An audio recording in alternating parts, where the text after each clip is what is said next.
Boundaries are a really hot topic right now, and for very good reason, right? They're very good for our relationships. All relationships, healthy ones, need boundaries. But I want to talk about what happens before you get to a boundary, because there's one stop you're going to want to make in your relationship before you find yourself in a boundary setting place.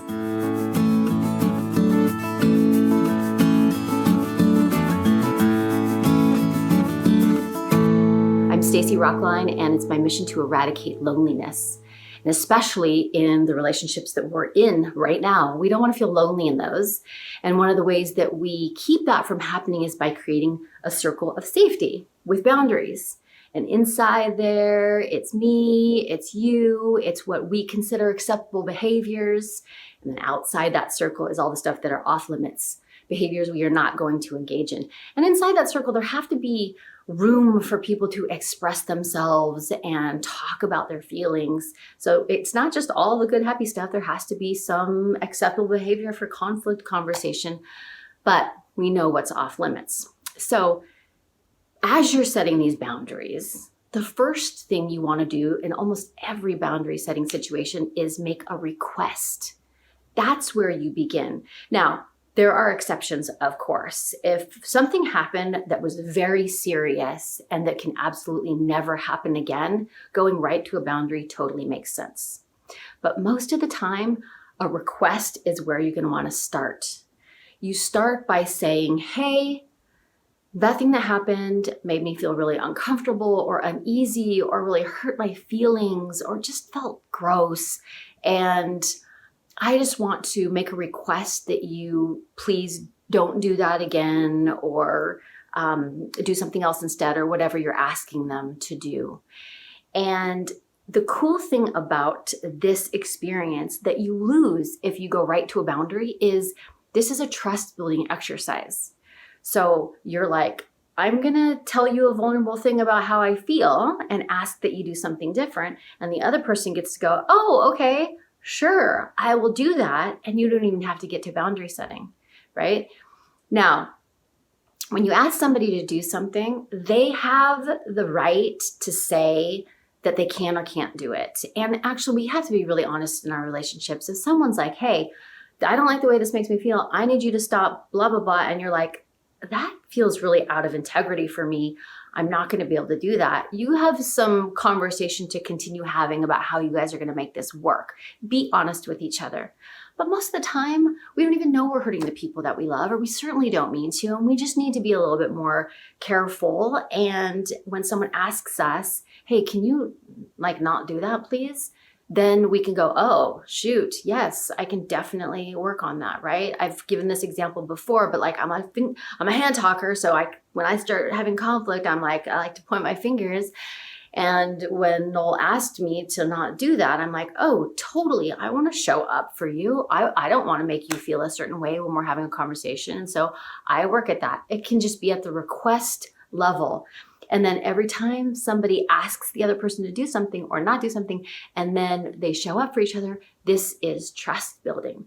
This is really important because I'm going to give you another example. Sometimes people come in with very rigid boundaries. They are like, I know all of my hard no's, and there are tons of them.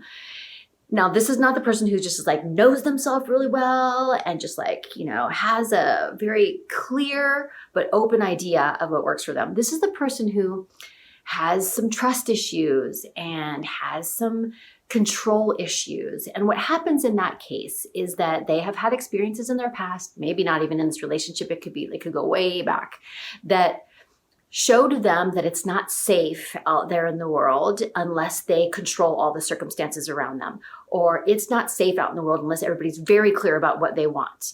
And so they come in and they're like, nope, these are all boundaries, boundaries, boundaries, boundaries, boundaries. And they have these trust issues, and they don't get to have the experience of trust building because they didn't start with the request. So starting with the request actually helps them work on that lack of trust, helps them establish trust in a relationship, which is going to to help heal this part of them that's been keeping them from deep, meaningful relationships. Because if you have trust issues, if you have control issues, and you have to put up a lot of boundaries to deal with those, you're going to have boundaries to your emotional intimacy also. And if you're interested in that, that's some of the work you need to do. So starting with a request is a great way to help you build that trust, right? So let's say you've done all of that and it didn't work, which happens sometimes, right? The other person said they could do it, but here they are again doing the behavior that made you feel a bad way. And so you are the only one who knows your relationship. I can't give a blanket piece of advice on this. It might be that you want to ask one more time. You think, oh, I don't know if I worded that correctly, or I don't know if I was really getting through, so I'm going to try that again. You might know, hey, this person's just pushing my limits here, so it's time for a boundary. However many times you decide is the right time, and don't be a doormat, okay? Don't just give someone a million chances because you don't want to have a hard conversation or disappoint them or have to do a hard thing. Don't do that. But, you will know when it's time to turn it into a boundary. And that's a completely different ballgame. The request is, I feel a certain way. I'm going to have a conversation and make a request of you to change behavior in some way. A boundary is, I feel a certain way when you do that. And when you do, I promise to do this. You're making a promise about your action. That one request was about their action. Boundary is about your action, what you promise to do so that you can keep this relationship in that circle of safety. And it's a different kind of conversation. It has a very different energy to it. And if you struggle with boundaries, there's a couple different areas where it kind of falls apart for people. There's this one, the one I'm talking about now, not knowing when to do a request or how many times to revisit that before it turns into a boundary. And then, just that, making the big picture decision and then figuring out what is the behavior I'm going to do? What are my options? What fits me? What is going to work in the certain situations that I am finding myself in? What am I really willing to follow through with? And then there's the actual conversation, which has a different energy than a request conversation. It isn't quite as open. It's a little bit more direct, and there are certain things to say and not say, and you need to know those. And then there's once you've done it, how do you deal with the aftermath of it? How you feel, how the other person responds, all that stuff. So I do have a 4-part video course called Loving Boundaries that will help you with all of those pieces and help you plan for boundaries in your own life. So if you struggle with that, it's normal, and you can get some help with it. But it's really important that you use the opportunity first to make this deeper connection in your relationship by making a request and then allowing the other person to show you they can show up for you, right? And building that trust that is the fertile ground for vulnerability, which is what we need for emotional intimacy. And that's how you really make sure that you don't have loneliness within your relationship. And my last word I want to say on boundaries is this. For someone, I struggle with control. I'd love to control everything, but I know that is all me reacting to my feelings of unsafety from the past.